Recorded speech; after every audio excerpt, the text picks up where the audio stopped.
Today is June 18th, 2019, and you're listening to episode 10 of Manchild and the Old Guy.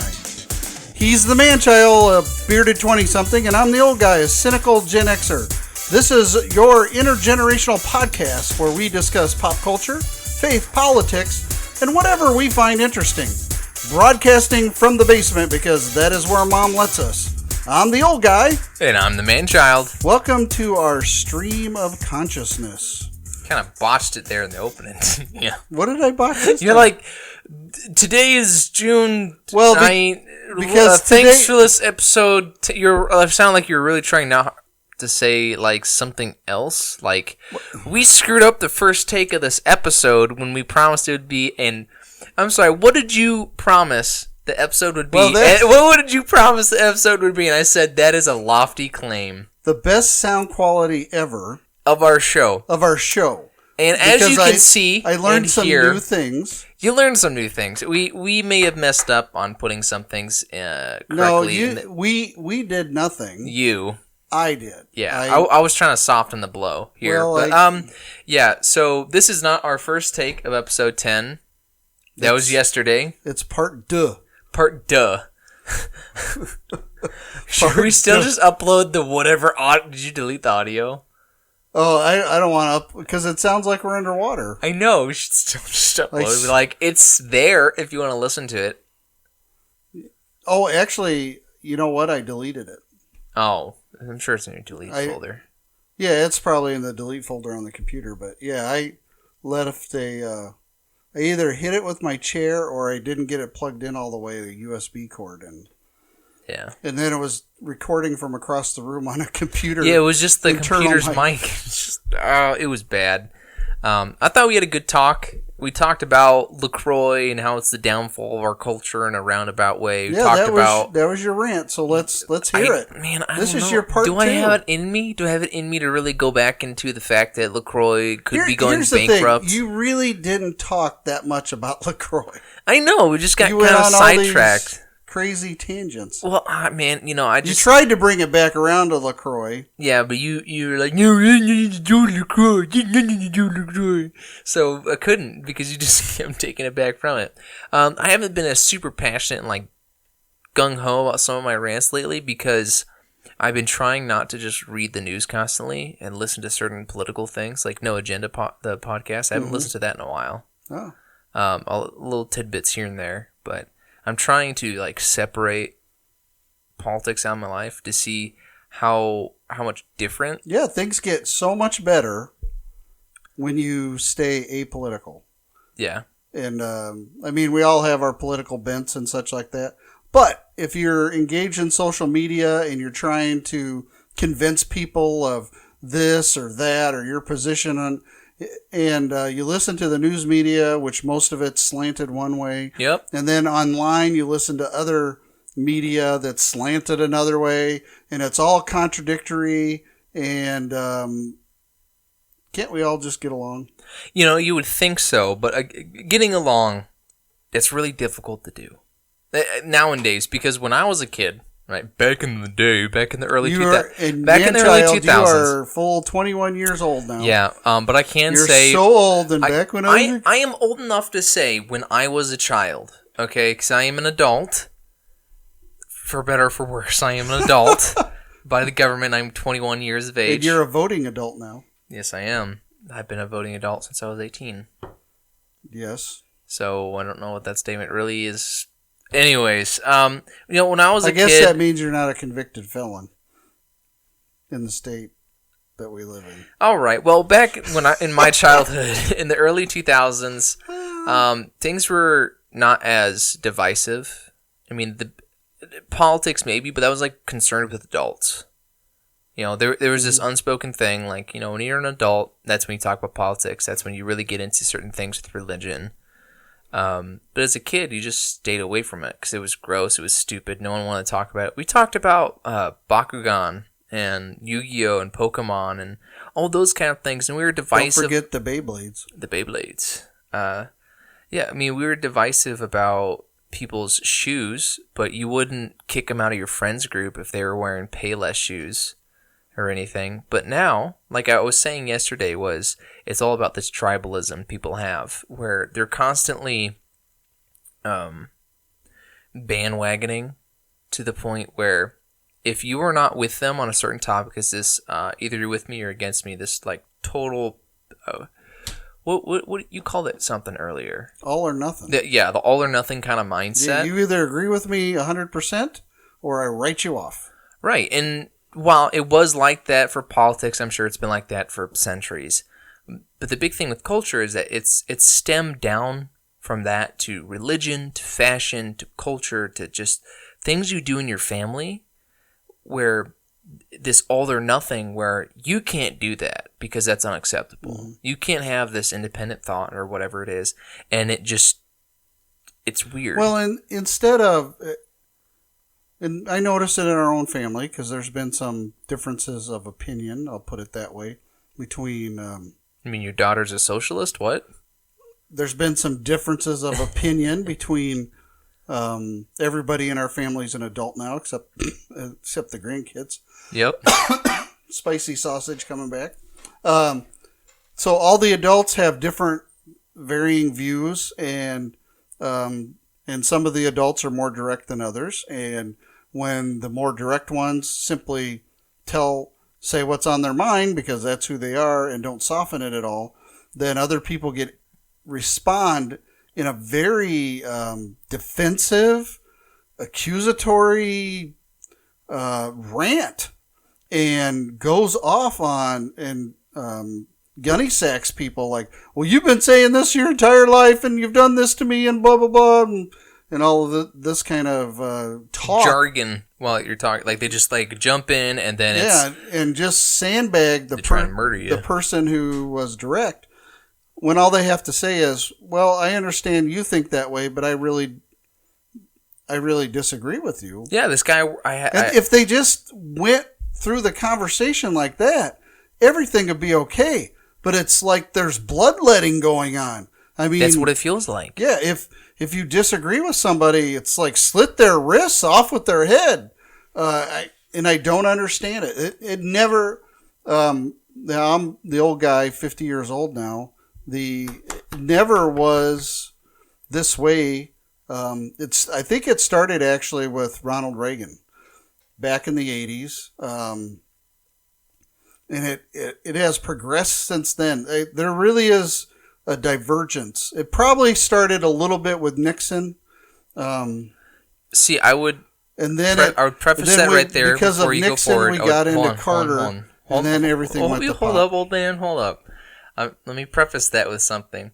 Is that what you're talking about? Well, you might be thinking about it as culturally.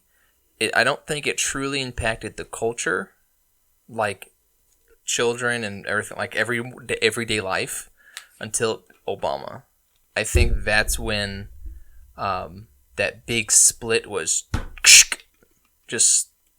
open, because you have, thinking about it like I'm trying to think about it as clay. Like, it's a block of clay. Yeah. If you have a wedge that you're putting down the center, you can have different layers of clay going down. The further you push it down, the top layer's split, but the bottom ones that aren't touched yet. I think, with Nixon, Reagan, all this kind of stuff, the politics in the late 20th century was definitely pushing that wedge down a whole lot. But then when you get into Obama, that wedge got really close to home for a lot of people. And then with Trump and Hillary and all this crazy stuff going on, these gay weirdos walking around like naked with dildos strapped to their bodies, I think that wedge has successfully... But that was going on in the 70s. Yeah, but it wasn't televised on the news. Movies weren't pushing gay characters. TV shows weren't just about gay people. We love the gays here on the show. We don't support a lot of certain lifestyles the way some people live, but honestly, we do not give a crap. I mean, it's okay to have a show about gays and... Yeah, but it's every show. There's, I think Pew Research or whoever it was did it, where it was like 1 to 2% of the population is actually gay, but there's an overwhelming majority now of people in my age bracket that identify... It's the old pendulum thing. it's become a hot topic, so everything's going that way. But regardless, I don't want to focus. Well, I'm not trying. I'm just saying that like this is. You're saying it was still in the 70s, right? But it's not as prolific as it is today with the internet. But that wedge thing, which you're saying with the presidents, is that I think the wedge started up top. It was divisive, like it had never been before. I don't know. Wasn't around then. But where I'm at now, it definitely looks like it's gotten a whole lot deeper, and it's just hitting the core of a lot of issues. It's certainly got deeper, but I don't think it. You may have, because of your perspective, being a young adult, saw the divisiveness of the Obama presidency and the period of time when there was a dichotomy in the House and the Senate, and that kind of bled down to local state races as well. And part of that was because if you leaned to the right and you disagreed with Obama, the first thing people would call you is a racist. So you disagree with Obama, so now you're a racist. And that's not true, and that's an absolute statement. And absolute statements most often are not true. Mm-hmm. But this actually started well before Obama. He during his time, whether it was his fault or not convinced of that, or if he. I do think that he had a chance to mend a lot of fences during his presidency, and I don't think he allowed himself to do that. Right. For political expediency and his own party, and that's a whole nother talk. I think he could have been a very inclusive president and brought a lot of people together from all different sides of the aisle politically, but also ethnicity and culturally. I think he could have been a president who really achieved that during his tenure, but he decided to go in a little different direction, which we can talk about another time. But all of that to say, I saw the divisiveness when Bill Clinton was president and he got impeached about lying, but everybody started to poo-poo, his sex with Monica Lewinsky in the Oval Office. Now, if somebody Did he really have sex with her, or did he just stick a stogie? Well, yeah. Well, there's a blue dress with DNA on it. That's all right. That's right. So something happened there. Mm-hmm. And it wasn't only one occasion. There was several interludes. Fair enough. But politically, and most people around the country were like, we don't care. Everybody, it was kind of like Trump. Who Bill Clinton was baked into the cake. Everybody knew he was a philanderer. His wife talked about dragging dollar bills through trailer parks to pick up the trash that would come and talk to her husband. And there was all kinds of stories coming out of Arkansas when he was the governor that the state sheriffs and state patrol who were his security detail were bringing women to his room that were not his wife. That was kind of baked into his cake. Everybody knew what he was and who he is and was, however that goes. Well, he's almost dead, so what does it matter? Yeah. And so when this came out that he had done things with Monica Lewinsky in the White House, most Americans really didn't care. Yeah. In no uncertain terms, other than all of a sudden, because he was talking about oral sex and the news media was pushing it out there, all of a sudden, for the first time in my life with little kids, I had to explain what oral sex was to all my little kids, which I didn't appreciate. But that all came out of his presidency. But the big thing was culturally, they made it like, oh, well, oral sex isn't sex. Well, that's it's another topic, but that's part of it. Yeah, but that was a big argument for that. Oh, he didn't really have sex yet. But what I'm saying is that depending on the side of the political aisle you were on, things were already moving into a very divisive kind of thing after the first Bush presidency. We got into Clinton and that thing happened. And then everybody on the left was like, oh, this is no big deal. And everybody on the right's, but he's a liar. And I'm sitting back because I was about your age at this time.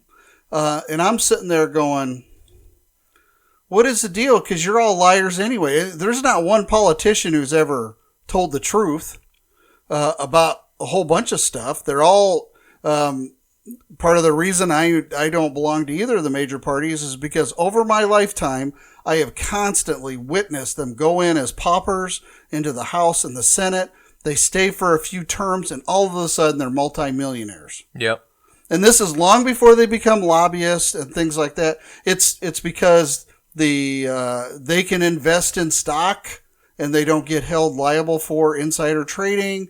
They know a certain bridge is going to go someplace, so they send out a sub-chapter whatever corporation and or an LLC that they put together real quick and go buy all the farmland up so that when a new road goes through, they buy it for pennies on the dollar and they sell it back to the government for thousands of dollars. And they make all kinds of money doing things like that. And it used to be, there's a law now they can't, but if they retired, what was left in their war chest for political campaigning they could keep. These ladies and gentlemen who go in to serve our country in the House and Senate get rich on the backs of the people. And we'll talk a little bit later about the national debt, and they're part of the problem. Yeah, I totally all of that. So I think with Reagan, it started getting really divisive because Reagan was a great guy and a great president, and he brought a lot of Democrats in to vote for him. But they started calling him all kinds of really nasty names. Now, I've taken you through the Lincoln Library down in Springfield, Illinois, and I don't know if you remember some of the political cartoons about... No, I remember a lot of the really creepy, like life-size mannequins that looked real. Right, yeah, and they're around there. And we took pictures with them. I got some in some... I look so some small. Vacation photo book. Yeah, you're a baby. Yeah. But there's a whole, like a hallway that has multiple pictures, framed political cartoons of what they were doing to Abraham Lincoln, and drawings and just things they would write. I mean, that was vicious. And that kind of vitriol really led to the Civil War.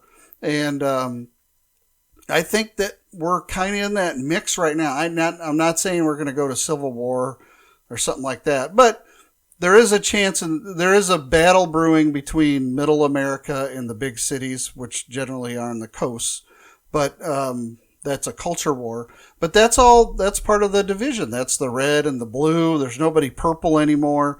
There's no blue dog Democrats anymore. There's no Reagan Democrats. There's no social conservatives anymore.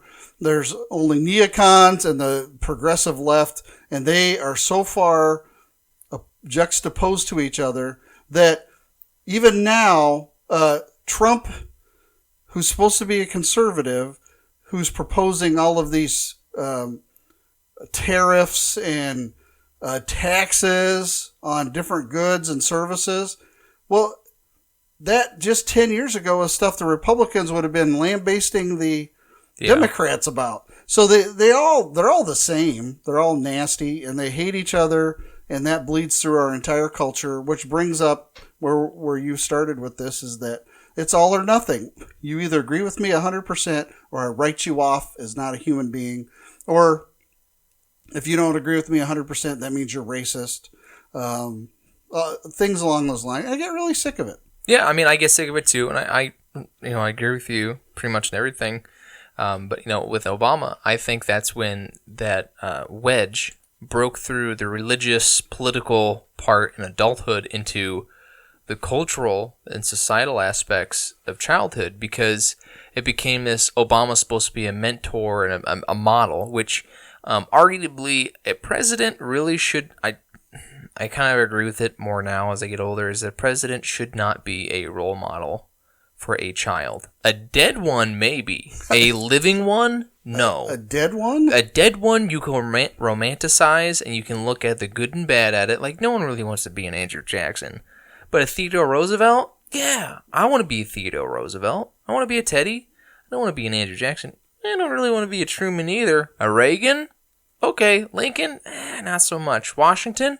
You got it.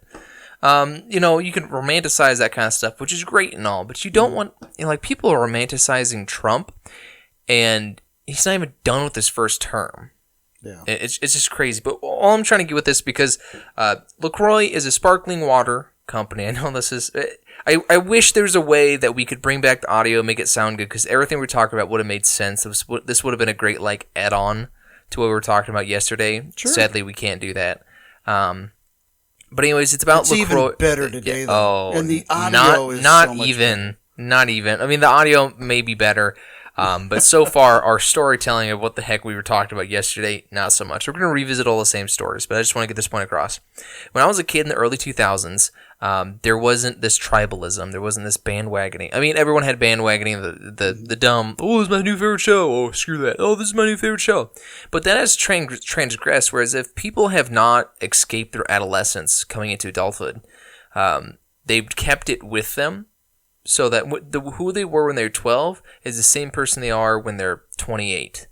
And they've kept that same bandwagoning ideal all through it. And it's transformed from this, I don't really like him, he doesn't like the same show as me, to I hate you because you do not appreciate and like the show that I like. It's become this... So you think it's down to...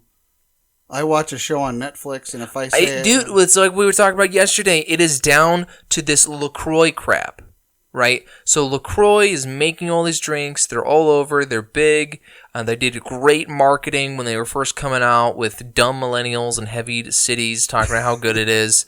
I've explained it before. LaCroix tastes like you just cut open a lemon, put it underneath the faucet, and whatever runoff the lemon has, that goes in a cup. Yeah, I think it tastes awful. I don't think it tastes... the only one I really like is the passion fruit. We went through all the different flavors. There's a puree flavor. I don't know what that's supposed to be. Puree of sad liberal tears. But they did really well with it, and they're marketing it. But then we were talking about how they weren't really making money because they're investing so much stuff into their own company or these other companies. But now people just aren't buying it. And it's because they've gotten so big, everyone else is starting to make all these other companies. And LaCroix is just crashing. They can't keep up with it. Yeah, because they charge a premium for their product, and now somebody else. Well, it's beyond just the premium thing. It's that someone else. Capitalism.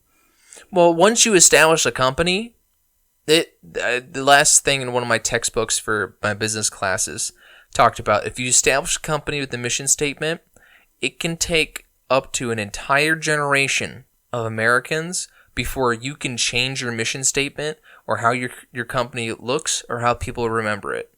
So LaCroix, not being that old as a company in and of itself, the kind of mission statement they have, they can add things to it, but they are not going to be able to change it to work with what people are today. So then you get all these little companies popping up all over the place in dense urban areas that their main statement is to help gay transgender dogs, and there's going to be a market for those people, and sure, they'll die out, but they all eat up on that market share, just like the Democrats running for president. I mean, you got freaking 25 Democrats running, and then you have when it comes to the 25 Democrats and the one Republican that's announced, Trump, it doesn't matter if Trump doesn't get that many votes, because all the other votes for the Democrats are going to be split among 25 or whatever people. They're only going to nominate one for the party. It doesn't matter. You're going to start having someone running to independent. You're going to have all these write-ins. And that's the same reason Teddy Roosevelt didn't get the other term. Was because it was him, Taft, and some other dude, and him and Taft split the vote, and the Democrat got it. And that happened to Bush's second term with Ross Perot. That between Bush and Ross Perot, he split the conservative vote, and Bill Clinton became president. Sadly, that is the society we live in. What is pamplemousse? It's a most beloved variety? It's like tangerine. It's grapefruit or something. Oh. It's grapefruit. I don't understand it. Anyways, but so LaCroix's going out. Not like they're going out of business. Obviously, they have enough money and capital that they're making a profit. They're just not making as much of a profit as they were before. But this is all the bandwagon mentality where suddenly LaCroix is not that cool thing. It is not that thing that everyone wants to be on. It doesn't have the mission statement. It doesn't have the virtue. whatever the heck. I mean, I don't care if Monster agrees with my politics or not. I really like their Monster Mule drink. Not enough people really got it, or it's just a test run. I don't know. Coca-Cola won't get back to me on it. But I love the Monster Ginger Brew energy drink. That was fantastic. The girl child hated it. I loved it. But it's not out anymore. Who cares if anyone else likes it? I liked it. I sent an email. I was willing to buy a pallet of it. I mean, I didn't know how much it cost, but I was willing to buy a pallet of it just for myself because I really liked it.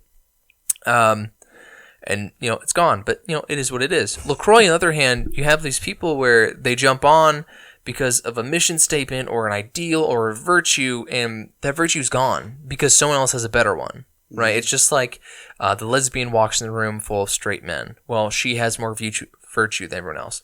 Okay, the non-binary amputee walks in. That person has more virtue than anyone else.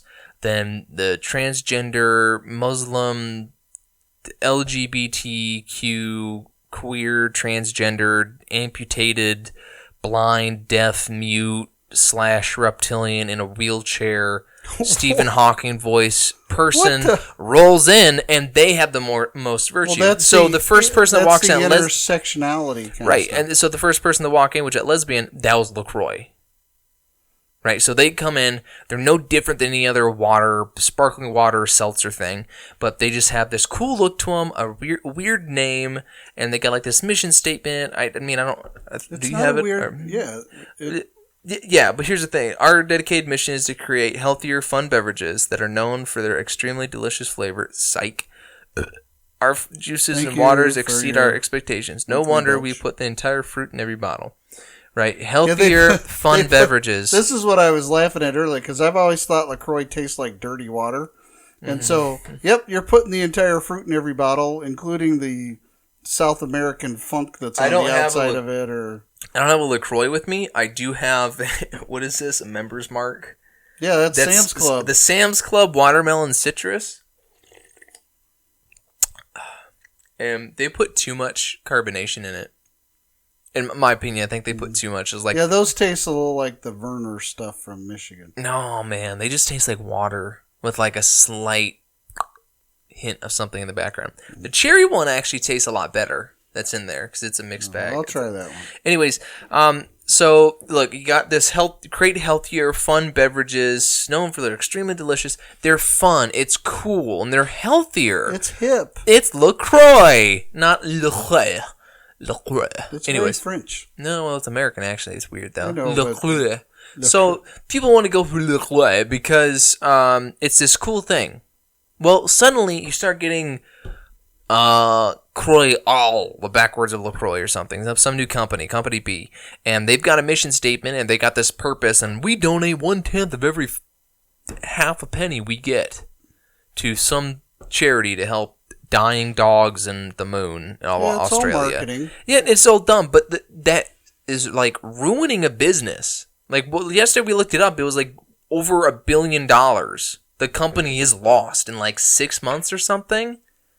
I don't know about... I know it was somewhere in the billion ballpark within several months ago. And if that is I don't know, this conjecture. If that is a result because of like this cultural shift in bandwagoning where it's just that's not hip anymore, there's all these other options, how detrimental is that going to be to our economy? And we'll get into our economy a little later on with the news. But this is just like a bigger picture for our culture where why is it that when a group of people like something, everyone's got to like it? There's certain things, I agree with that. If a group of Americans are standing together, if you were to ask them, what's the best song in America? Well, the national anthem's really pretty. Well, you know what? National anthems kind of sucks. What? Dude, all national anthems suck. They all sound the same. You know what country? Have you listened to the Olympics? Yeah, they all sound the same, except one's spoken with an Asian accent and one's spoken like this. That is the only Absolutely. difference. They don't know, dude. They all sound the same. The Russian, the USSR national anthem, the Soviet Union. that is a bomb one. That one sounds great. I'm being dead serious. It's not that is your frontal cortex left your body? My amygdala is getting smaller, so it's a good thing. It's getting bigger. I should probably seek medical assistance. The Soviet Union's national anthem. I'm saying how it sounds. I don't give a crap about its message. Here's what it sounds like: the lives of millions of people being snuffed out and murdered and killed over 50 years. Because that's what communism does, kills people. Right, but their national anthem is pretty good. No, it's not. Oh, come on. I mean, and I'm not saying that the American national anthem is really that bad of a thing. It sounds horrible. It's not that impressive. But when you get in a group of Americans, they're all going to say, oh, well, yeah, that's the best one. You get in a group of Christians. What's the best verse? John 3:16. Wow. Really? Everyone's going to say it. I almost guarantee you, if you write it down, because it's just ingrained in us, John 3:16. Everyone? So you don't think... So you know darn well I would say something different. Dude, I'm not even going to play these stupid games with you right now. Okay, these are the semantics of every time we have a conversation. Is that it's like, well, I'm not this person. I'm not doing that. You know I wouldn't. Of course you wouldn't, Dad. Of course you wouldn't. But you said everyone. You know very well what I'm talking about. I am not talking about... You're peeking. I know I am. I am not talking about literally everyone. And I'm not going to go down this dumb path where I have to describe that every time I say that. Okay? Because I believe that we are good people, and together we can accomplish anything. So when I say we, and I say we are all together, you know I mean it, because God bless America, and God bless the future USSR. I was waiting for that to load so long, but I got to go. Anyways. The only time that song sounds any good is in Hunt for Red October, when they're singing it in the submarine. And it echoes I think the song honestly just sounds great. Like it sounds communist. Okay, you know what? There's some pretty cool optics about I grew communism. up with those people pointing missiles at me. Dude, it hasn't changed. They don't point as I many grew as up with my neighbors pointing weird things at me. Pencils? I don't know, appendages, something. Look, I grew up in a weird time. All I'm trying to say with this, with everyone that don't get me started on this. We do this every single time. No, we Even don't. outside the show, we do this. Where You you're just- like, you just made it- you just said we do this every single time, and yes, no, we if you would have put because in statistics, a confidence level of 0.05 of 5% is significant. Now, if you were to take a whole bunch of people, let's just say 100 Christians. You put them in a single room. You ask them the same questions. What's going to happen? It's going to be John 3:16. And because it is past because it's past a confidence level to a certain point, it becomes 1. The number just becomes 1 because it's such a high level and it's past a confidence point. The number will be 1. It will be 100%. With rounding. So in statistics, it's a lot of rounding. So when I say everyone, I am rounding for every, decapitated kid left in the world. Okay, All right? I am rounding for all those people. So when I say that, I'm just saying there's certain group things that they're fine, but for your everyday life, why does it matter if everyone likes LaCroix? I think LaCroix looks cool, just like I think Starbucks looks cool. Do I think LaCroix has the best tasting stuff? No, I do like their passion fruit thing. I will go on my way to buy that if I see it. But like Starbucks, I don't go there very often, but I really do like going to Starbucks. It's not because their coffee's fantastic, even though arguably because it's so manufactured, Sorry. Because it's so Why? many. I gotta do it every show. I've already done it once. Is the computer still going? Yeah. Anyways, you can argue that their coffee's the best or it sucks. It doesn't really matter because it's so processed and manufactured so at such a high level. The amount of error is pretty low. But I like the atmosphere going into Starbucks. Nothing feels super fast. It's just there. I like how things look. Things smell nice. There's some stuff to read. It's a nice little environment. I get it. A lot of people. Scones. I don't like a lot of their food. I've worked I was a barista. All the food at a coffee shop is complete garbage. You should not ingest it because it's all frozen. It's been frozen for a month. The scones have been frozen? They're all frozen, dude. Wow. All of them are frozen. I feel violated. No, you should because they're nasty. when you have to deal with cooking them and everything, it's nasty. Anyways, I like that stuff. I don't care if everyone else likes it or not. But for whatever reason, everyone's in this cultural demand where you have to like all this stuff, otherwise you cannot be with us. That all or nothing mentality, this tribalism instinct that people are starting to have more and more and more. I don't know exactly what's causing it. I don't know what the heck a solution is going to be for it. But it's definitely there. And I don't necessarily disagree with you. Necessarily. I may disagree with you the origins of all this, but the reality is it's there. Yeah. And it's difficult to have conversations anymore. At least anything in depth where people are simply talking on surface levels and getting deep doesn't happen anymore because I was telling you challenges. yesterday about a coworker I have where I was talking to him about school vouchers. A customer brought it up at work, and he was getting super heated about it. I mean, we didn't really agree on all the stuff for it, but he was like, I'm not going to argue with it about it. And I'm like, we're not arguing. We're just like having a conversation. Like, let's just come to a happy medium. Like, what do you think would be best? And what do I think would be best? And let's see if we can work something out. I'm not debating you. I'm not arguing you. I'm not trying to defend every stance. That's not happening. But he was just laying into me. But again, this is what you get when you have a 45-year-old man that is balding with a ponytail, has a bachelor's in drama, and he's working at Best Buy in appliances. Not that working at Best Buy is No, bad. but you guys will know what I'm talking about. It is this stuff where people get these degrees that mean nothing, expecting the world out of it. And there's a whole rant there that I had yesterday that I would love to go into. What are we looking at on time on this?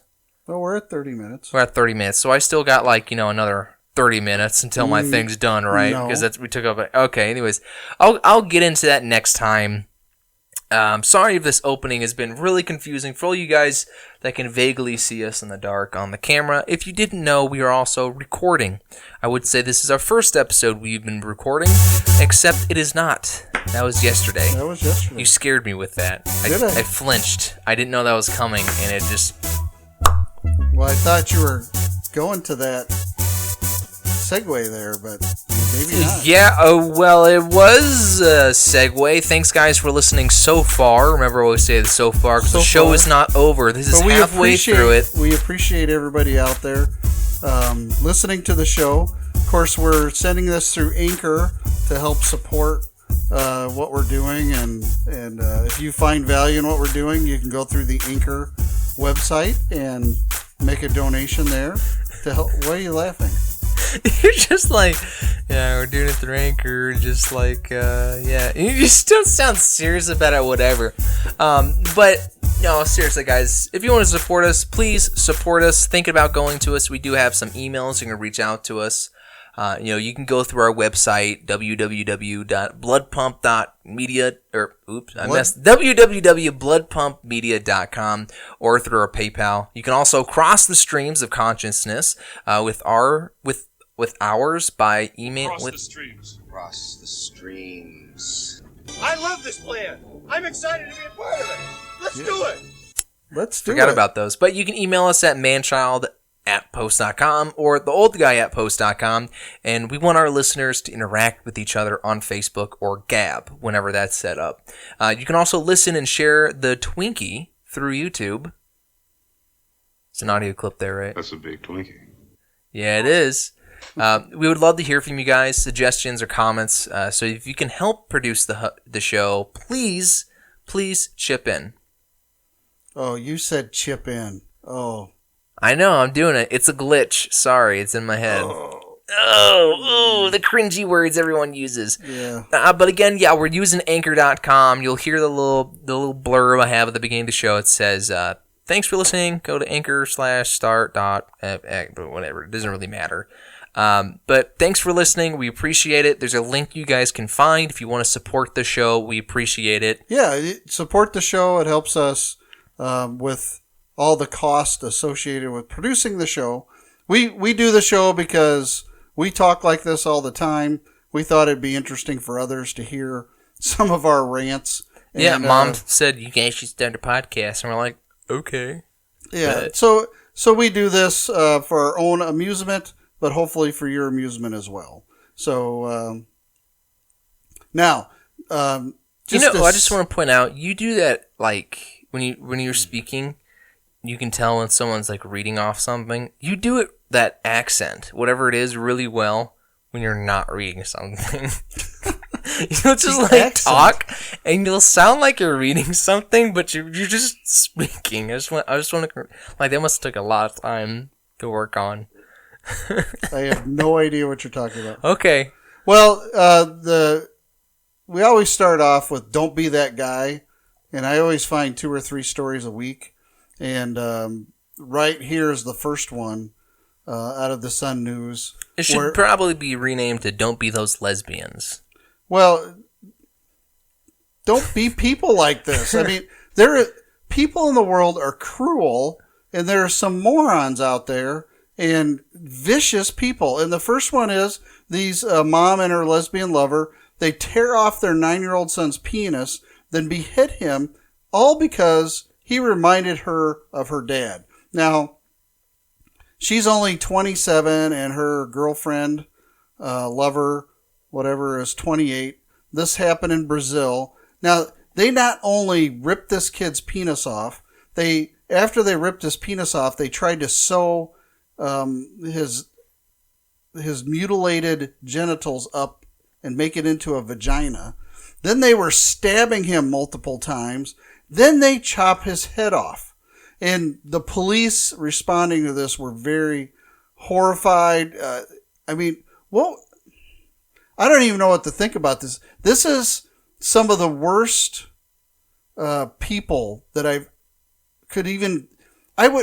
if I was doing a horror show, I wouldn't even think about putting this in a horror show. This is just vicious. I've seen stuff like this in like an American Horror Story. I cannot believe there's people in the world that would do this to their own child. And I don't... I want to know if it actually is their child. If it is their child or it's just some kid they adopted. It is her child. A lot of people coming out gay these days. But I think it's disgusting. But what you got to understand is, well, I guess you can't understand. There's no way to understand why the heck this happened. It's these kind of things that feed into the stereotypes that people say don't exist about like homosexual people, where I don't think it has to do anything with... I'm just saying where like childhood drama turns people gay and they just repeat it, which all kind of childhood drama, people are like doomed to repeat it the rest of their life. It doesn't really matter where you're coming from. I don't think they're not doomed to repeat it, but they have a choice to make. Maybe at least could have given this kid a chance to repeat it, but no, they had to go and kill him. Man, you're going into some dark places. How am I going into? I've gone into much more risque things before. You said this kid could grow up to be a psychopath because his mom treated him. Give him. He has the right to do it, doesn't he? This isn't like some kind of late term abortion here. The kid was obviously living. That wasn't an ultrasound. That was a photo of the kid. Oh, you're gonna regret this is being recorded. Now, what's it matter? I'm not going to politics anyway. I don't think God really wants me to. It's bad for me. Well, the next one is Don't Be Kim Jong-un, who basically is acting like, as the story says, a Bond villain. So one of his generals at some point in time didn't agree with him and didn't do what he wanted. So he slits this guy's arms and legs so he starts bleeding and then throws him in a tank of piranhas to be eaten. Now, they don't know if he died from the cutting of his limbs and such, but he definitely died when all these piranhas were eating him. I mean, what do you think this is bad as the old Fargo movie where they throw the guy in the wood chipper. But I love that scene. Yeah, and they throw him in. But, you know, Saddam Hussein and Uday and Uday, I think is his son's names.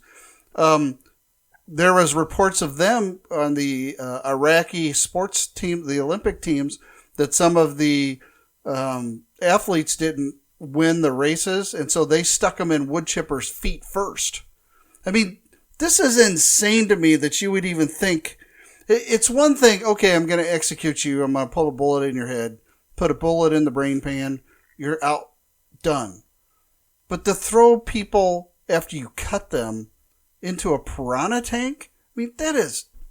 Are you saying you wouldn't want to see that? No.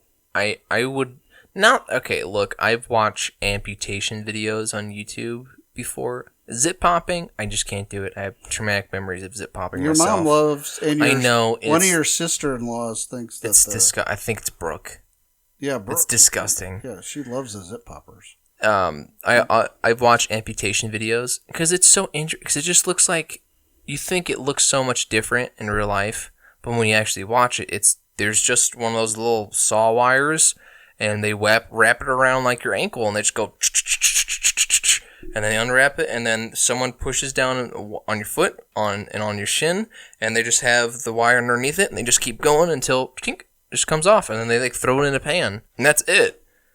You know, you think it's Not like it. Yeah. But I'm just saying that the amputation itself, like having to cut off the limb or the appendage. But the people are asleep.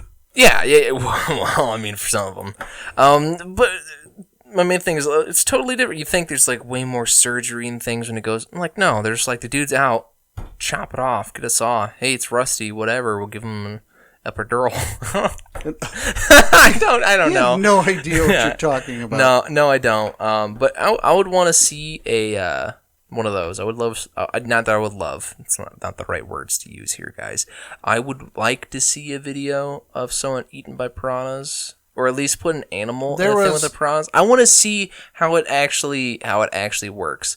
I don't think it's the huge eating it. I think it just comes and take a bite and they move. They take a bite and they fly off. This is the thing is that a school of piranha is usually thousands of fish. And so, yeah, they go and take little bites off and then go away. But if thousands of fish were doing that, it would look like a swarm doing. And that's kind of what happens. Now, there's some old movies from like the 80s, kind of B movies called Piranha. Mm-hmm. And they start out in the Amazon rainforest, and people would fall in the Amazon River, and then, the big swarm of piranha. And then they joined the migrant caravan from Chile and came all the way up to the Missouri River. And there was Americans. Something, these were genetically altered piranha or something like that in some army someplace. Whether it was the U.S., a long time ago since I saw these. And then somebody let it into a water source in the United States, and it started multiplying. What'd they do? Get like a speedboat with a carrot on the front of it? Come on, guys! And they're just like leading thousands of piranhas somewhere. Now, probably some weekend, I'm going to sit down and see if it's on Netflix or something like that. Yeah, let's watch. We should do that where it's just like us like Mystery Theater 3000, where we just watch a bad movie in our living room, and you can like just barely see the back of our heads on the couch, and it's just like all black, and we just have a mic in front of us, and we're just talking about dumb things in the movie. That's fair use. So that probably is, but what isn't fair use is a lady grabbing your testicles and squeezing them. This was a sex act. I am completely determined that is what. And once again, this is a person in Florida. Yes, it is in Florida. There is no denying that these people are completely nuts, and no one understands what the heck goes on in Florida. Either their sun has been bleached and is drying out slowly from the sun every week, or the frogs have turned gay and bitten them. Every week, somebody from Florida does something crazy. And so, this woman was arrested last week on allegations that she squeezed her boyfriend's testicles until they bled. So the incident occurred on June 4th, about 70 miles southeast of Orlando. Her eyebrows crooked. Yeah, they're very weird. She painted them on weird. Authorities responded to a call from a man who said his live-in girlfriend had assaulted him, according to a police report. She's identified as 21-year-old Katie Lee Pitchford, who became enraged during an argument, and the alleged victim, who was not identified, reportedly told the officers that Pitchford had struck him with her fists and scratched the left side of his face, and then the man with the bloody face had visible bruising, the police said, and then this female dog squeezed my testicles until they bled. Now, I don't understand what that would look like. Now, if killing that kid before was a late term abortion, would this be a really early form of abortion? Squeezing the testicles? I'm not following you. Because, it's the sperm. You see, when a man and woman love each other, and the sperm comes in contact with the egg, conception happens. Yes. So if you squash the little buddies down there, is that early abortion? Wow. No. I didn't think I'd have to go that far with it. I thought you would have gone it the first time I said it. I thought when I said, is that early abortion? I thought you would have been like, oh, Caleb, that's too far, you moron. And I would have been like, yeah, I know. I'm just really stretching it. I was hoping that you caught... I thought you would say something and say it was dumb. I am purposely trying to be, like, out there. Because You're out there. Somebody's got to do this in our culture and our society. Someone has to do this. And I know no one can see me on this camera because of my hat. But anyways. Well, when you turn your face the other way, I can see it. Anyway, all that to say that there's a new police initiative in Denver. Ooh, this is the peace officer. I mean, they're not actually peace officers. A peace officer is a cop without a gun that just shows up places. Right. But I'm going to call them peace officers while we're talking about this article. Yeah, because the Denver police are developing a pilot program that would dispatch civilian teams to certain 911 calls. Instead of instead of a police officer, a team of mental health workers and medics would respond. You know what? I think this would be a great opportunity for veterans. Because? Well, a lot of them, they just want to help other people. So I think you could have a bunch of veterans that you send out to other people that are struggling, like they're thinking about suicide. Well, send out a veteran mental health person or a veteran EMT. I think there's a I'm possibility. Sure they could apply for those jobs. Yeah, well, it's something that we were talking about yesterday. Some of it seems rather vague on what are those situations. I know the article says that they're trying to what is that tipping point, that limit? Because you can't just send a peace officer over to a domestic dispute because they can't have a gun. They're not going to do anything. The only weapon they're going to have is their fist and the Bible, most likely. So what are they going to do? And at some point, someone's going to get shot. I think you were saying yesterday that you think this is more of a matter of paying police officers. I think it's a matter of two things. that they don't have enough money to pay enough police officers to be on the beat, number one, because police officers are expensive. And number two, I think it's a byproduct of there not being enough mental health institutions out there anymore, because most states closed down their long-term mental institutions. Thanks, Obama. It happened long before him.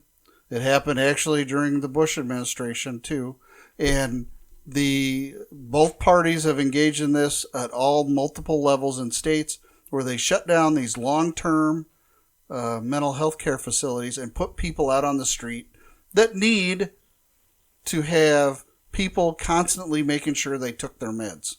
And now they're homeless. They're out on the street. You also have a lot of people coming into Colorado to get dope, to get marijuana, which is okay. That's fine. It's legal in that state. But you're getting a lot of people going in there who are already a little bit have instability. They're getting the marijuana, and not saying the marijuana's caused them to go crazy or anything like that, so don't read into that. There's a fine line you're going to cross. I know. But it just draws more people into the state who are not in a position to take care of themselves. Right. Emotionally, sometimes physically. So they call 911 because they get air into quotations overdose of marijuana, which you really can't do. No, they get into altercations. Yeah. Well, you get two stone dudes. They're like throwing 2-mile-an-hour punches at each other, and everything. But that's what you think. I think it's more about allegations. I think it's a lot more to do with public image. So sure, you might be paying an officer like $30,000, maybe $50,000 a year, but you're paying out millions of dollars a year on the payouts, the settlements, all this kind of stuff because someone said an accusation while he drew his gun. Well, there's no proof, and body camera footage is extremely expensive. The even more expensive part is storing all the footage and paying someone to go through all that kind of stuff. So I think having these peace officer kind of guys... I don't think anybody goes through it unless there's an allegation made. But I mean, you still have to go through hundreds of hours just to find some coherent stuff. I think it's more about the allegations. If you send over a peace officer that they're like they can't do anything, they might be able to write you a citation. That might be the most they're able to do. But if they're able to diffuse the situation without a police officer, right, and that's the positive. But I'm saying it's probably way less of a cop thing for paying the cop. I think it's way more to try and avert all this. There's a lot of negativity about cops. If you haven't noticed, you send a white helmet over there and just say, "Hi, I'm with the government and I'm here to help." And there's going to be a lot of people who will just say, "Oh, okay, you're not a cop." No, I'm a peace officer. Oh, okay. And the situation will die down a lot quicker. Yeah, that's a possibility. Maybe you should just send priests to like every situation.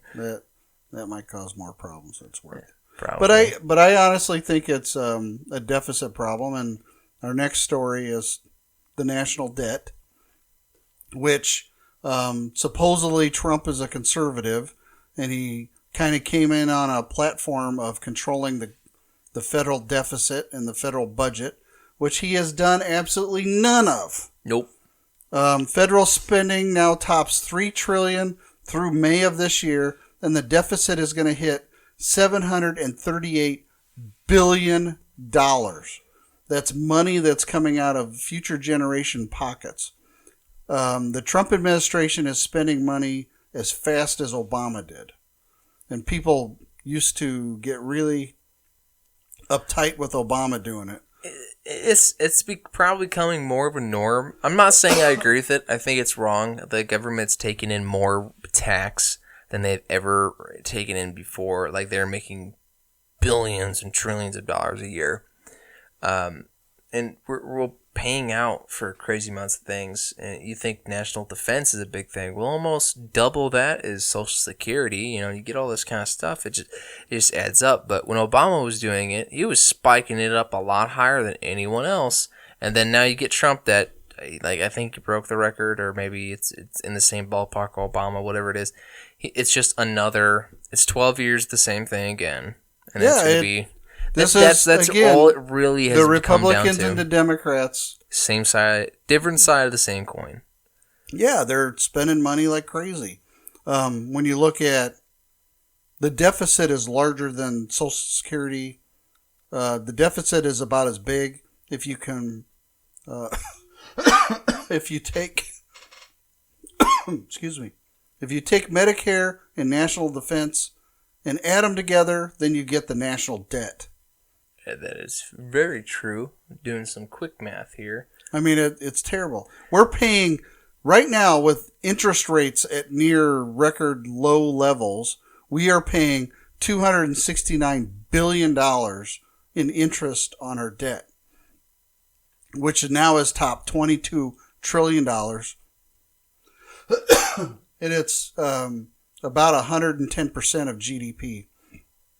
So when you look at all this, what do you think the interest on the debt's going to be when interest rates go back up to like 10% or something like that? I have no idea. That's the scary thing, right? So I'm super excited for interest rates to go up because that's better for savings and CDs and markets and things like that. But then when it comes to the government, it's not the same story, is it? No.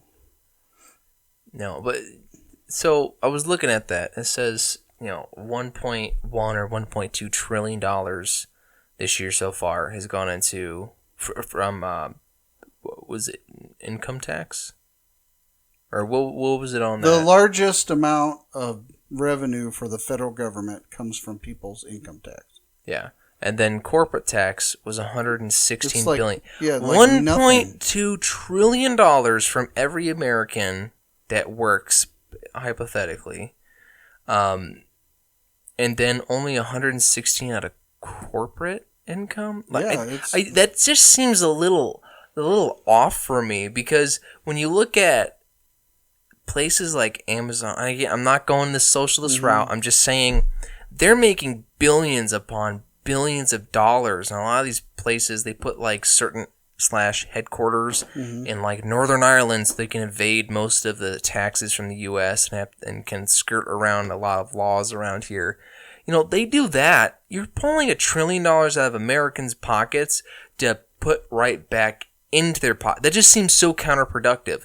Why don't you have it to where a corporation, where I don't buy it anymore, the whole, oh, well, if you do that to corporations, it's going to kill it. No, dude. Look, if I was running a business, sure, I'd want to get rich, but the reality is I just want enough money to survive. Like, I don't have any, needs that are so crazy. I need $1 million right now. So if I owned a business, dude, I would be so happy. Like, $60,000 a year, I'm living it. I'm fine. I don't see anything that I wouldn't be able to afford or pay off. Yeah, in general, but... And then the company would be making so much more money, hundreds of millions of dollars. You look at how much, if you're looking at how much most Fortune 500 companies or whatever, a lot of the top executives, which arguably some of them have really important jobs, they deal with a lot of stress and they make important decisions. But there's a lot of other ones where they really don't. It's just you're up there, so you're getting paid like hundreds of thousands of dollars a year. If you just cut that job, or you just paid them a normal salary, you'd be saving way more money. That's one thing I just never understood about certain businesses, where with the government too, when it comes to Congress and all these other people. Well, you guys are so worried about spending money, but you're paying yourselves, ungodly amounts of money to sit around. They don't sit around. They have to make decisions. But part of the reason people make huge amounts of money as CEOs now is because of government regulations. So the government wanted to cap how much you paid CEOs and executives at companies and would tax over a certain amount. I'd have to look it all up, at a higher tax rate. So a way to get around that was a loophole that the government didn't think about, because people always do workarounds, was instead of paying people actually dollars, they just pay them shares. We'll just pay them in stocks. And now you've got huge portions of CEOs, their paycheck is actually their stock portfolio. And so now they're really driven to move the stock price up because that gives them an instant pay raise. Yeah. And that's all due to government regulations. Yeah, and I don't know if we should change it or not. Yeah, like it would change. It's not going to change. All I know is that it doesn't matter if you're Republican or Democrat. You should be worried about this. $182,000 in debt our country is per taxpayer. Yeah. I would dare say I haven't made that amount of money in my life so far. Yeah, most people haven't at your age. So it's getting to crazy status. 105% of GDP, gross domestic product, is our national debt, and it's terrible. I agree.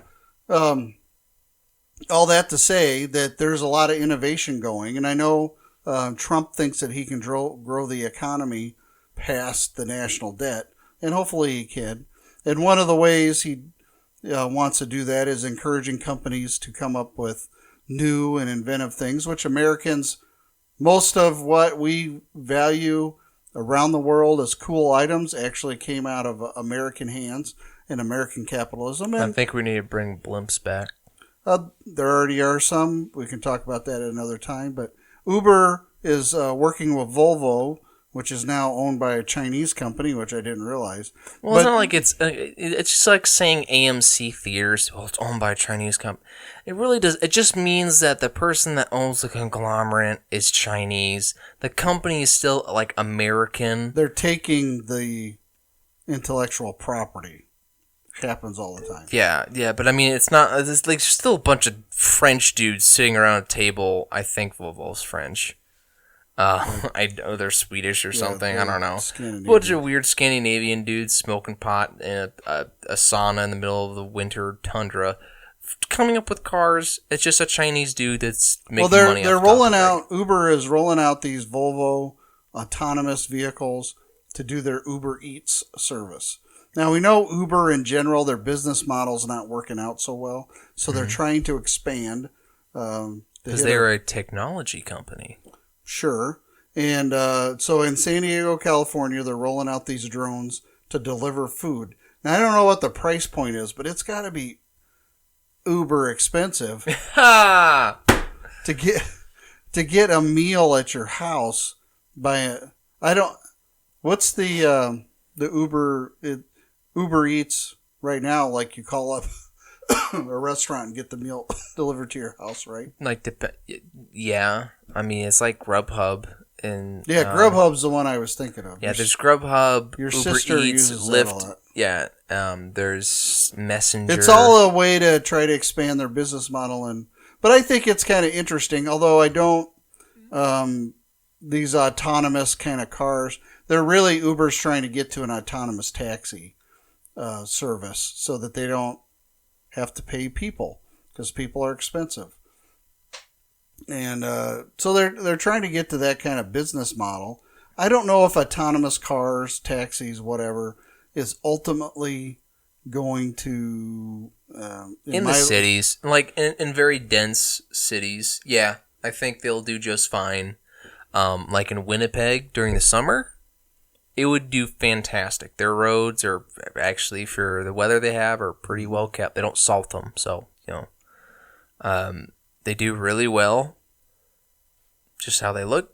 An autonomous car would do fine in those kind of big cities. Yeah. But as soon as you get rural, or you get off of like I-80 or something where it's a straight shot, they're not going to do it well because of all the sensors and all this kind of stuff. It has cameras. It's got to read the environment. It's just not going to do it. It's happened over and over where somebody walks off a curb where they're not supposed to be, and the autonomous cars can't adjust for that. Not that they hit the people, but it causes them a lot of problems. And also when construction workers have painted multiple lines on a road and they need to change lanes often because of construction, the autonomous cars can't figure that out either. Sometimes, and it's happened to Teslas multiple times, they figured out that the Tesla would lock on the wrong two lines and drive it right into a barrier. Drive the cars into a barrier because of that.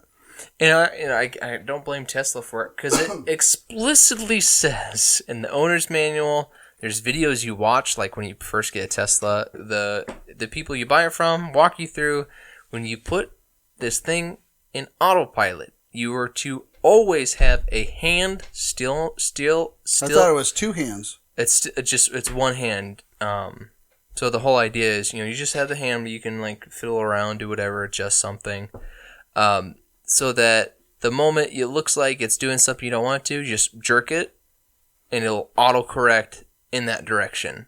Mm-hmm.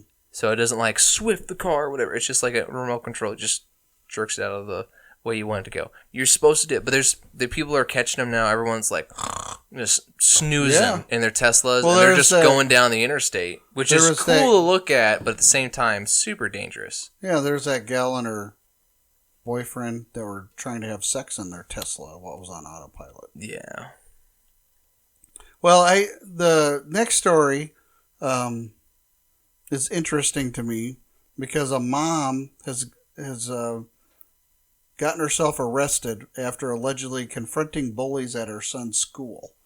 Now, good one. Thank you. iPhone SE, we got one more year to go. Don't break.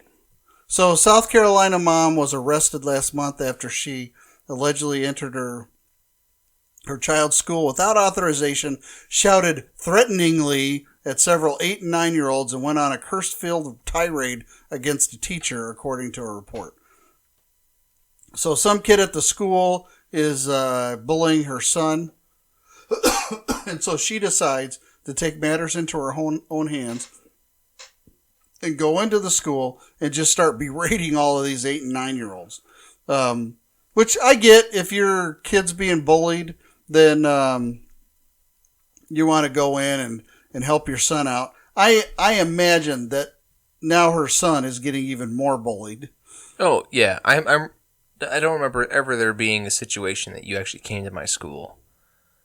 The only time I did was when you were getting bullied and you punched, like I always told you. Mm-hmm. If some kid is pushing on you, and the only way to get out of the situation is deck him, go ahead, deck him. Yeah, I did that in elementary school. I was in 4th grade. Yeah. And I remember the kid pushed me into the desk. We were standing in the hallway. It was almost time to go home. Mm-hmm. And they pushed me, and my face went bam on a desk in front of me. And I turn around, and this kid's name was Caleb too, but he was gigantic. I mean, he was probably 5.5 feet tall, for a 4th grader, which is pretty darn tall. Yeah, he was a massive kid. Yeah, and I decked him, and then I remember you picking me up. They had to go to. We had to talk to your principal. Yeah. And your principal watched it on a video and said, "Hey, I know Caleb has to be suspended because he hit a kid, but I'm only suspending him for the rest of today." Yeah, there's like nothing left. Because they all understood what went on. Yeah. And it's like I always told you, if you got to defend yourself in that way, I'm going to support you 100%. You're probably going to get kicked out of school, but that's okay with me because you need to stand up for yourself. Mm-hmm. And so this mom goes in and stands up for her son.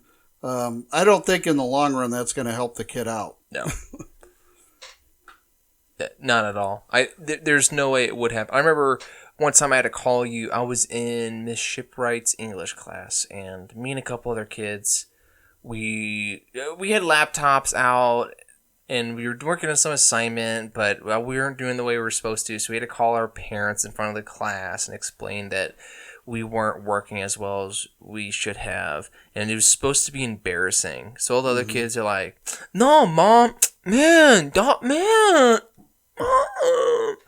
on their phone in front of the class." And I went over and I call you, and you're like, "Hey, what are you doing? You're at school." I said, "I know, sir. I'm calling to inform you that Miss Shipwright, my English teacher, is upset." "Well, why is she upset?" "You're just going on with me," and "Yes, sir. I understand, sir. I'm sorry, sir. It won't happen again, sir." "All right. I love you too, Dad. Sorry, sir. Bye." And I hung up and just hung my head and went to my seat. And it was supposed to humiliate me, but then everyone else in the class was like, "Oh my gosh, Caleb, are you okay?" I remember the teacher "Did I get you in a lot of trouble or something?" She was concerned. Yeah. So that kind of thing, totally different, right? I ended up making it out of there. But you're.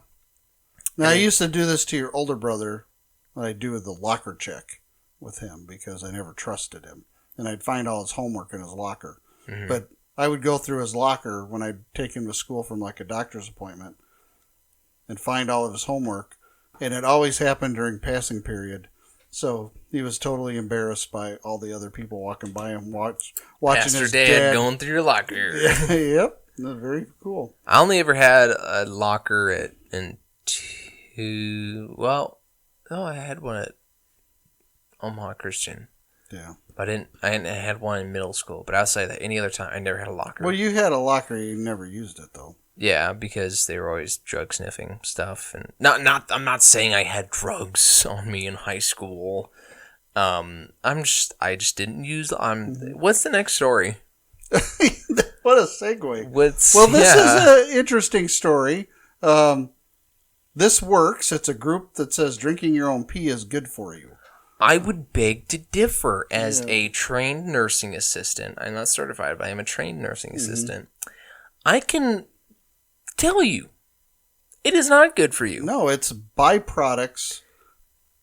It's stuff your body's trying to get rid of. It is the equivalent of saying, yeah, you can breathe back in the air you just breathed out. It's just a little dirty. Still good for you.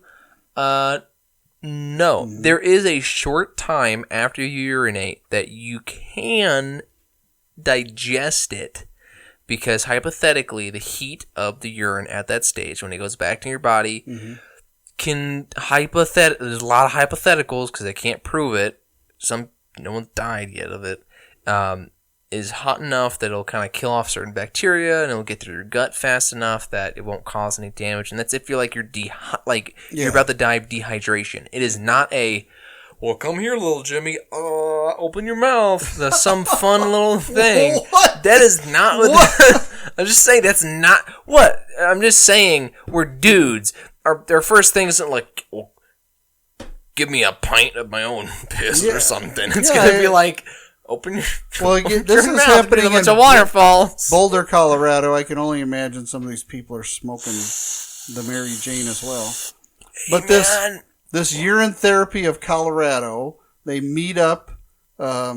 They have gatherings at the public library in Boulder for people to explore, learn about, and support others drinking urine or using it as a topical treatment. The urine therapy of Colorado. Yeah. That seems like something, what is that movie called where the guy goes to the future? Idiocracy? Mm-hmm. That sounds like a political party in that show. Yeah. It's got what plants crave. So Christopher Macor said he began using urine when he said other creams and ointments weren't fixing the eczema on his hands. So he said he began soaking them in his urine and the eczema went away. Well, urine is slightly acidic. Yeah, I'm like, this is a little bit different than just drinking it. Yeah, but the other people are drinking it. Some of them are putting it in their eyes. They put it on their face. Some of them put it in their chai tea in the morning. They're citing something in someplace in India where they used to do this India. 4,000 years ago. Of course, that is the perfect place to take health advice from. You know, just neglect the fact that they bathe in the same river they put dead bodies and poop in and drink out of. Yeah, Mr. Macor says if you simply shift your perception about using urine for these kind of processes, you'll get to the fact... If you just don't think about it, it's not so bad. That's what they're saying. It's not a matter of, like, actually... this is going to do something for you. This is such total bullcrap. Who in the right... This guy's got to be getting paid. There's got to be like a membership-only group, right? Like, no, there's a tithe. I think that they enjoy... They legitimately just have a This is a fetish. It's a fetish group. That's what it is. Well, yeah, it's got to be. Actually, that's probably true. It probably is a fetish group. Just like the balls thing. It was some weird sex doctors game. In the article are saying this really isn't a good idea because bacteria builds up in your urine very fast. Yep. It's really a problem. Besides, if you get a kidney stone, that's gonna go down the pipes weird. Oh gosh. Try getting that one out. So that leads us into our next story, which is kind of an odd one. A woman in a wheelchair, tired of waiting for her food at McDonald's in Detroit, fired a taser at an employee.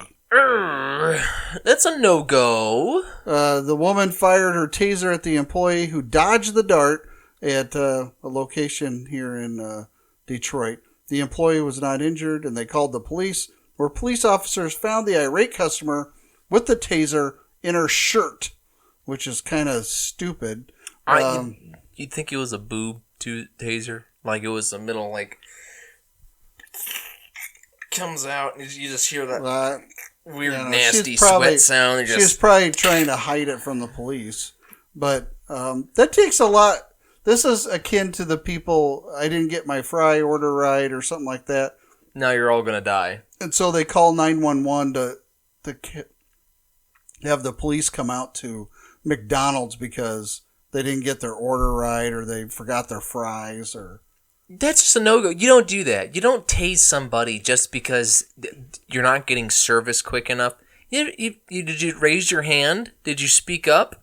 They might not have seen you over the ledge. Those ledges have been getting taller every year. I've heard it on I heard it on NPR, so it must be true. The ledges at McDonald's are getting taller. Thanks, Planet Money. Yeah. And so, you know what? Maybe they just didn't see you because you're just a short-wheeled person. Short-wheeled? I couldn't. I don't know also short-wheeled person. You're getting a little punch drunk. I am I'm a bit tired. But that is okay.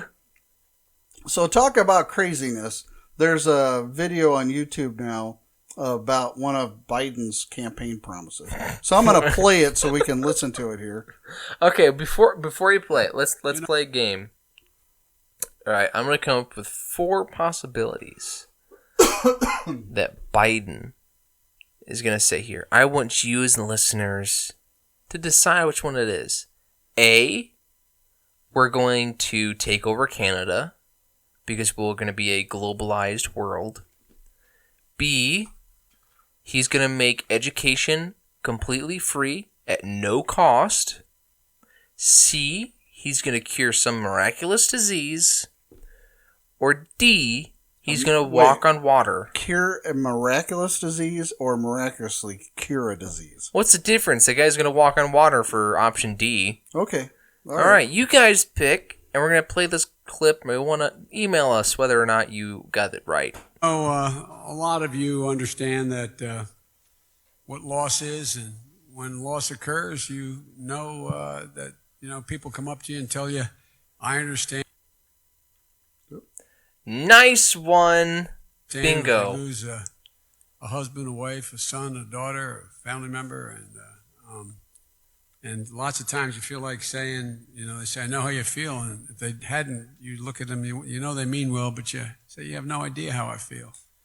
But when it happens to you, you know. That's why I've worked so hard in my career to make sure that I promise you, if I'm elected president, you're going to see the single most important thing that changes in America is we're going to cure cancer. You think but that's another issue.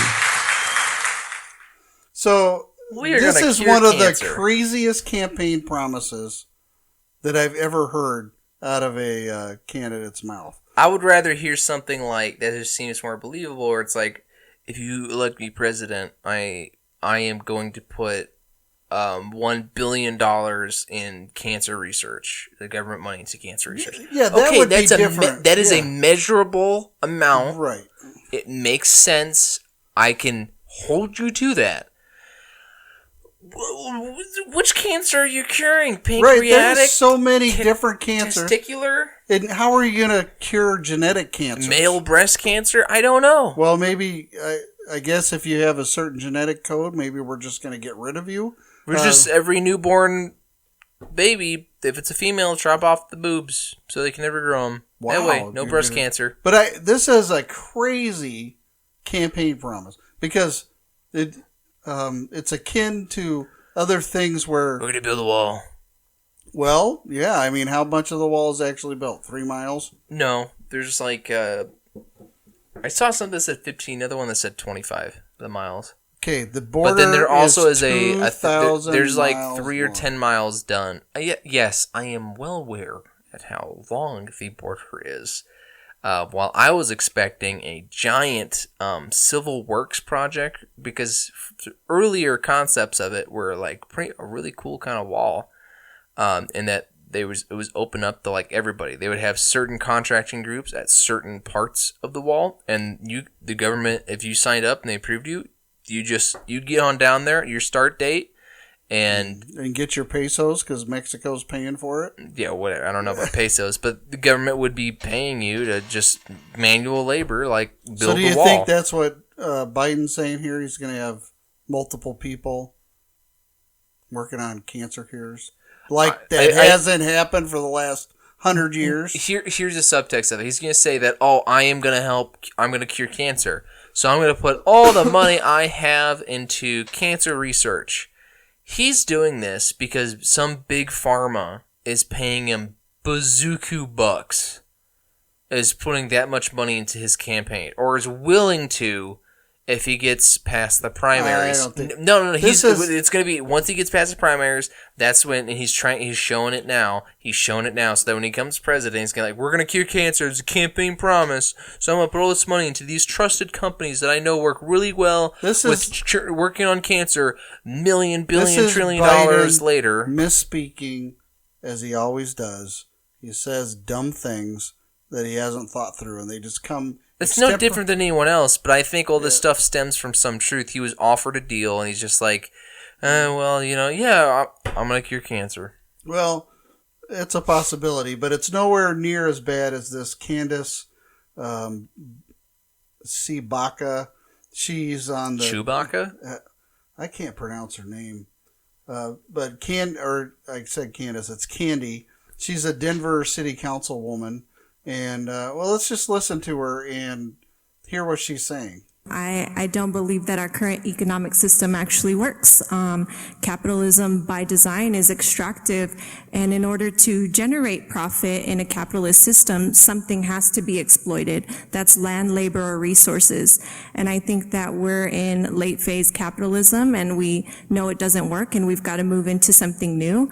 And I believe in community ownership of land, labor, resources, and distribution of those resources. And so whatever that morphs into, I think is what will serve community the best. And I'm excited to usher it in by any means necessary. Now, not only is she an uptalker, she's a communist. Thank you for so much. She has no idea what she's really getting into.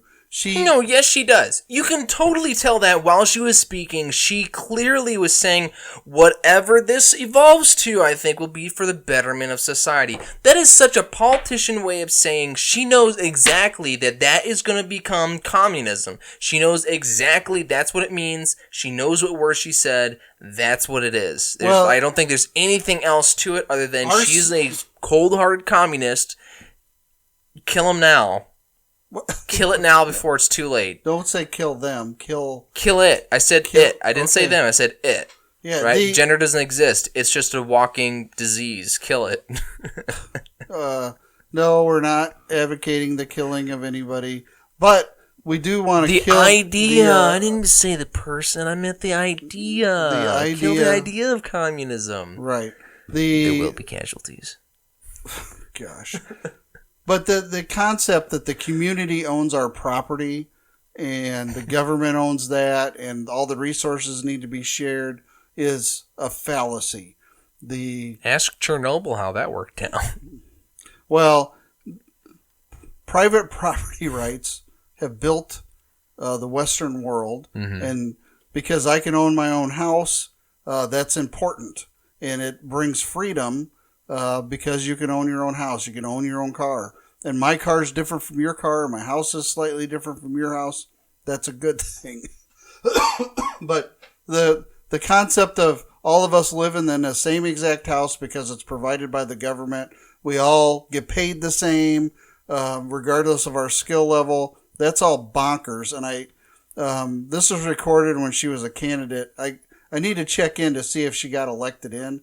But if she got elected into the Denver City Council, Denver, watch out, because things are going to be breaking down soon. Because this kind of concepts go directly against the freedoms that we have as American citizens. And She's a red flag. She's a red flag. Listen to me, against the Constitution. Jones. Yeah. She's turning the frogs gay. Well, not really. There's a couple. Oh, is the alligator with the knife in its head thing? Yeah, there's a couple interesting stories that close out our time today.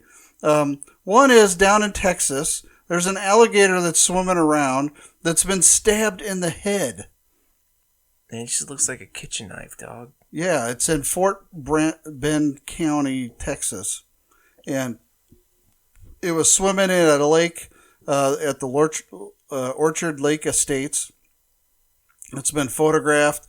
It looked like a steak knife that was sticking out of his head. I don't know if it was in his eye, but it looked, if it wasn't in his eye, it was very close to his eye. And local wildlife officials have been notified about the alligator, and they're trying to find it and figure out how it's been alive so long with a knife in its head. But the local fish and wildlife people have received hundreds of messages, and they're trying to find the alligator right now. But I just think it's interesting. This just goes to, hey, reptiles, you're awesome. You can get stabbed in the head and still function with a knife sticking perpendicular to your skull out and swim around and still live. I think. Gotta wonder how that got in there. Well, did someone just stab the dang thing, or did they just? Was it just one of those? You throw it off the side of a little boat going through a bayou or something, and then it just lands perfectly. I am sure this alligator was trying to attack someone. And they just took their little, They took their, kitchen fishing knife out and just stabbed it in the head to get it off of them. Because once an alligator gets you, I mean, you're almost done for. Yeah. Because they don't bite stuff off, they twist it off. So when they bite you, they're gonna because they roll over. They'll just rip your leg off. It's called the death roll, and they'll actually pull you down into the water to drown you, and then roll you around in the mud until your arms and legs kind of come off. So a couple kind of fun stories to end out our time beyond the alligator with a knife in its head. Kind of the suicide king of the Wild Kingdom community. There is this little infant that his parents have been trying to get around and make her, Evelyn, become the youngest person to visit all 50 states. Her parents couldn't have kids initially, and then when they had this little girl, they decided to go on this trip, and they're entrepreneurs. They're used to making their own schedule. And so they figured out how to go in an RV and get this little girl all over to all the 50 states. I think they have one state left that they need to go to. But I think this is really kind of a cool little thing. They've went on a 2,000-mile trek and started in L.A., and they're getting back around to L.A. And it's just kind of an interesting little story. And there's lots of cute pictures on the Fox News website entitled California Infant to Visit All 50 States of this little baby. They held her up and put her with different iconic images and taken her pictures. And it's just kind of a cute little neat story. It's something that not everybody gets to do. And I think it's kind of fun that somebody's doing that with their kid. Because that'll be a coffee table book someday, I imagine. Yeah, that looks awesome, and it'd be cool to do that with my kids someday. Yeah. I mean, I'm not a traveling entrepreneur, so I don't have enough. Either they have money that they can do this, or they have a lot of debt so that they can do this. One or the other. Hopefully, it's the first option. Yeah, and a big shout out goes to a Rodney Smith Jr. who is on track to mow veterans' lawns in all 50 states. He's been mowing lawns across the country to help veterans out in every state. He started in Alabama, and he's driven most of the way. But, of course, he can't drive in general to Alaska or Hawaii, so Delta Airline kind of chipped in and got him a ticket to fly him out there so he could mow the lawns of veterans out in Hawaii and in Alaska. And I think that's a really cool thing that he did, going around and helping these veterans out. It raises awareness that we have military members from all 50 states that have served our country well, have served in all of the armed forces, and they deserve this kind of little bit of a shout out, as well as Rodney as he goes around and mows their lawns. I just think that's a kind of a cool thing, and it's very interesting kind of news. Yeah, I like that. It'd be interesting to see like why he started doing that. Yeah. Like what was the impetus behind that? Well, his main motivation was he really wanted to serve vets.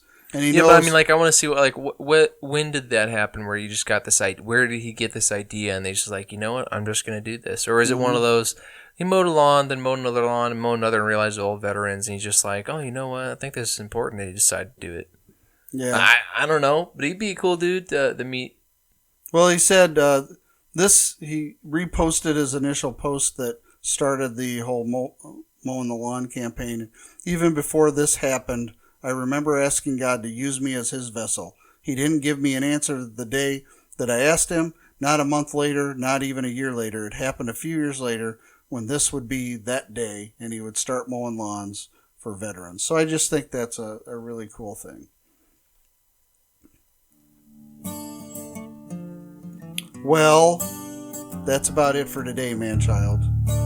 We'll be broadcasting from the basement again next week. I'm the old guy. And I'm the man-child. Don't forget to cross your streams with ours and tell others about our Twinkie. Until next week. Don't fall up and down elevator.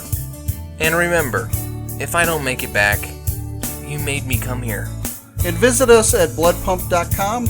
Email us. Media. Blood Plus Media. It is www.bloodpumpmedia.com. Manchild at post.com or the old guy at post.com. All right, Take care, and we'll see you next time. Deuces.